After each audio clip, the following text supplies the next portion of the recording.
بسم اللہ الرحمن الرحیم نحمدہ ونصلی ونسلم علی رسولہ الکریم اما بعد فاعوذ باللہ من الشیطان الرجیم بسم اللہ الرحمن الرحیم درود پاک پڑھیے اللہم صلی علی سیدنا و مولانا محمد وبارک وسلم صلو علیہ الصلاۃ والسلام علیک یا رسول اللہ صلی اللہ تعالی علیہ وسلم۔ آقا فرماتے ہیں الحیاء شعبۃ من الایمان، پردہ کرنا ایمان کا ایک حصہ ہے، ایک درجہ ہے۔ میرے نبی کا یہ فرمان ہے، الحیاء شعبۃ من الایمان، پردہ کرنا ایمان کا ایک درجہ ہے۔ میرے بھائیوں دیکھیے، ایمان کے چند اور 70 درجے ہیں۔ سب سے بڑا درجہ ایمان کا لا الہ الا اللہ ہے، لا الہ الا اللہ محمد رسول اللہ۔ یہ سب سے افضل، سب سے اعلیٰ، سب سے بڑا، سب سے اعظم، سب سے ممتاز یہ درجہ ہے ایمان کا، لا الہ الا اللہ محمد رسول اللہ۔ یہ ایمان کا سب سے بڑا درجہ اور سب سے چھوٹا درجہ راستے سے تکلیف دینے والی چیزوں کو ہٹانا ہے۔ یہ ایمان کا سب سے چھوٹا درجہ ہے۔ میرے بھائیوں تو دیکھیے، اب ایک اور حدیث ملتی ہے ہمیں، آقا نے فرمایا النظافۃ نصف الایمان، صفائی ایمان کا آدھا حصہ ہے نا۔ الطہارۃ نصف الایمان، صفائی ایمان کا آدھا حصہ ہے۔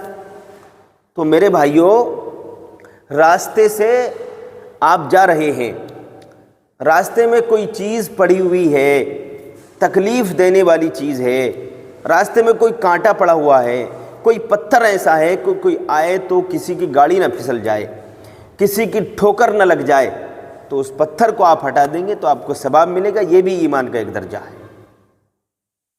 ہے نا۔ آپ صفائی کا خیال رکھیں، دوسروں کو صفائی کا حکم دیں، ستھرائی کا حکم دیں، تو وہ عمل کرے گا، اس کو بھی ثواب، آپ نے سمجھایا آپ کو سمجھانے کا ثواب ملے گا۔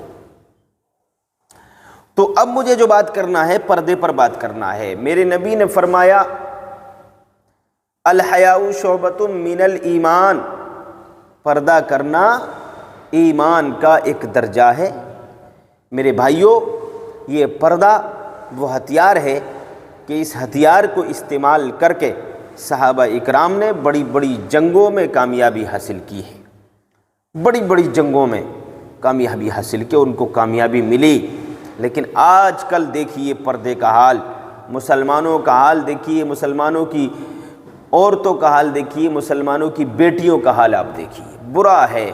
پھر مسلمان کہتا ہے میں پریشان ہوں، میرے گھر میں برکت نہیں ہے، میں پریشان ہوں، کماتا بہت ہوں لیکن قرضے میں اندھ گیا ہوں، قرضے میں پھنس گیا ہوں، مصیبتوں کی دلدل میں ہوں، پریشانیوں کی دلدل میں پھنسا ہوا ہوں، پریشانیوں کے دریا میں ہوں، میں اندر میں ڈوبنے والا ہوں، مجھے کوئی بچا لیجیے۔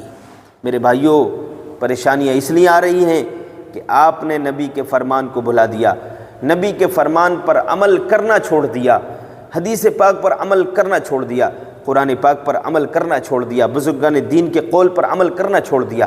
اگر آپ نے قرآن کے دامن کو، حدیث پاک کے دامن کو، نبی کریم صلی اللہ تعالیٰ علیہ وسلم کے فرمان کو آپ نے مضبوطی سے اگر عمل کیا ہوتا تو یہ زمانہ نہ زمانے نے دکھایا ہوتا۔ درس قرآن کو گر ہم نے نہ بھلایا ہوتا، درس قرآن کو گر ہم نے نہ بھلایا ہوتا، یہ زمانہ نہ زمانے نے دکھایا ہوتا۔ میرے پیارے عزیز ساتھیوں، تو ہمیں غور کرنا ہے ان باتوں پر کہ آج ہم اپنے گھروں کا حال دیکھیں کہ ہمارے دروازے پر بھی پردہ پڑا ہوا ہے، ہمارے گھر میں جو کھڑکیاں ہیں ان پر بھی پردہ ہے نا۔ ہمارے گھر میں کوئی VCR رکھا ہوا ہے، ٹی وی رکھے ہوئے، ٹیلی ویژن ہے، کوئی CD رکھی ہوئی ہے، اس پر بھی پردہ ہے نا۔ ہر چیز پہ پردہ ہے، کھڑکیوں پہ پردہ، دروازے پہ پردہ، شیشے پہ پردہ، ہر چیز پہ پردہ ہے۔ لیکن ہمارے گھر کی عورتوں کا حال دیکھو کہ بے پردہ ہو کر بازاروں میں گھومتی ہیں، چوراہے پر جاتی ہیں، بازاروں میں گھومتی ہیں، آوارہ گھوڑیوں کی طرح، جیسے آوارہ گھوڑی ہوا کرتی ہے، آوارہ گھوڑے ہوتے ہیں، جانور ہوتے ہیں، ان کا کوئی پرسان حال نہیں ہے، ان کا کوئی وارث نہیں ہے، یہ بالکل آوارہ ہیں، یہ لاوارث ہیں۔ ایسے گھومتی ہیں مسلمانوں کی بیٹیاں، مسلمانوں کی عورتیں، یہ حال ہمارا ہے۔ تو مسلمانوں سدھر جاؤ۔ ارے مسلمان تو وہ مسلمان تھے جنہوں نے قیصر و کسریٰ کو کچل ڈالا تھا، قیصر کو کچل آئے تھے، وہ مسلمان تھے۔ وہ معزز تھے زمانے میں مسلمان ہو کر، ہم خوار ہوئے تاریک قرآن ہو کر۔ آج شادیوں کا حال دیکھیے آپ، جو عورتیں پردے میں رہتی ہیں، جب شادی کہیں آتی ہے تو اس کا سر سے دوپٹہ پھر اتر جاتا ہے، وہ ایسے بالکل ہٹا دیتی ہے ساری چیزوں کو، سارے پردوں کو، سارے نقابوں کو، کہ اب پردے کا حکم جیسے کہ ختم ہو گیا ہے۔ میرے بھائیوں ذرا ہوش میں آ جاؤ، ذرا ہوش میں آ جاؤ، تمہیں مرنا ہے۔ 3 دن میں مرنے کے بعد انسان کا چہرہ بگڑ جاتا ہے، اس کے سر کے بال جھڑ جاتے ہیں۔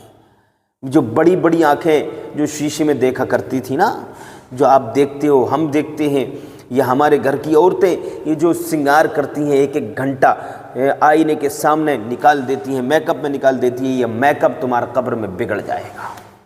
3 دن میں چہرہ بگڑ جائے گا، چہرے کا حال برا ہو جائے گا، قبر میں جا کر تمہارا جسم خراب ہو جائے گا۔ اب وہی لوگوں کا جسم خراب نہیں ہوگا جو لوگ اللہ والے ہیں، نبی کی شریعت پر چلنے والے ہیں، نبی کی سیرت پر چلنے والے ہیں، جو عورت فاطمہ زہرا رضی اللہ تعالی عنہ کی سیرت پاک کو اپنانے والی ہیں، ان کا جسم قبر کے اندر بھی سلامت ہوگا۔ تو میں اپنی ماں اور بہنوں سے، ان بیٹیوں سے گزارش کروں گا کہ پردے کا خیال رکھو۔ جیسے آپ پردہ کرتی ہو تو شادی بیاہ میں بھی جاؤ تو پردے کا اہتمام کرو، اس کا آپ کو ثواب ملے گا۔ پردہ کرنے سے حسن برقرار رہتا ہے، لڑکیوں کا، عورتوں کا، بیٹیوں کا، ہماری بیٹیوں کا حسن، ان کی خوبصورتی پردہ کرتی ہیں تو برقرار رہتی ہے، اس میں شائننگ رہتی ہے، اس میں ملاحت نظر آتی ہے۔ لیکن جب عورت بے پردہ ہو کر گھومتی ہے تو اس کی شائننگ ختم ہو جاتی ہے، اس کی چاشنی ختم ہو جاتی ہے، اس کی مٹھاس ختم ہو جاتی ہے، اس کی خوبصورتی ختم ہو جاتی ہے۔ عورت کا نام ہے چھپانا۔ میرے بھائیوں، عورت کا مطلب ہی چھپانے کا ہے۔ بزرگ فرماتے 3 چیزیں انسان کو چھپانا چاہیے، 3 چیزیں۔ دیکھیے کون کون سی چیزیں ہیں۔ ایک تو عورت کو چھپانا چاہیے، عورت کو چھپانا چاہیے، اور ایک چیز ہے دولت کو بھی چھپانا چاہیے۔ میرے بھائیوں، ان باتوں کا آپ خیال رکھیں اور عمل کرنے کی کوشش کریں۔ آج کے لیے اتنا ہی کافی ہے، ملیں گے کل ایک نئی ویڈیو کے ساتھ۔ السلام